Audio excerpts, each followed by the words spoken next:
नमस्कार. नमस्कार. अधिक उत्पन्नाकरता हरभऱ्याचा कोणता आव्हान आहे, त्याच्यानंतर तणनाशक कोणतं द्याला आणि बीज प्रक्रिया करता कोणतं औषध? मुखेडचे आहेर काका आपल्याकडे आलेले आहे आणि त्यांनी अधिक हरभऱ्याच्या दर्जेदार उत्पादनासाठी आपल्याला काय काय गोष्टी करता येतील या संदर्भात प्रश्न विचारलेला आहे. तर शेतकरी मित्रांनो, योग्य वाणाची निवड आणि त्या बियाण्याला योग्य अशी बीज प्रक्रिया हीच अधिक दर्जेदार उत्पादनाची गुरुकिल्ली आहे. त्या अनुषंगाने MG 135 हा वाण तुम्ही निवडलेला आहे आणि ह्या वाणाची उत्पादन क्षमता जवळजवळ 15 ते 16 क्विंटल आहे. त्यासाठी करायचं आहे तुम्हाला योग्य अंतरावर याची पेरणी आणि बियाण्याला करायची आहे योग्य ती बीज प्रक्रिया. बीज प्रक्रियेमध्ये घेत आहोत आपण PCT 410 आणि बीज अंकुर.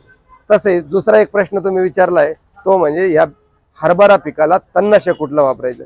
हरभऱ्याची पेरणी झाल्यानंतर रानात जर ओल असेल तर किंवा हरभऱ्याची पेरणी झाल्यानंतर पाणी दिल्यानंतर आपल्याला सुमोटोमोचं सुमीमॅक्स 100 ml प्रति एकरी या प्रमाणात बीजनाशक म्हणून सुमीमॅक्सची या ठिकाणी फवारणी करायची आहे. तसेच योग्य खत व्यवस्थापन, हरभऱ्याचं खत व्यवस्थापन अत्यंत सोपं आहे.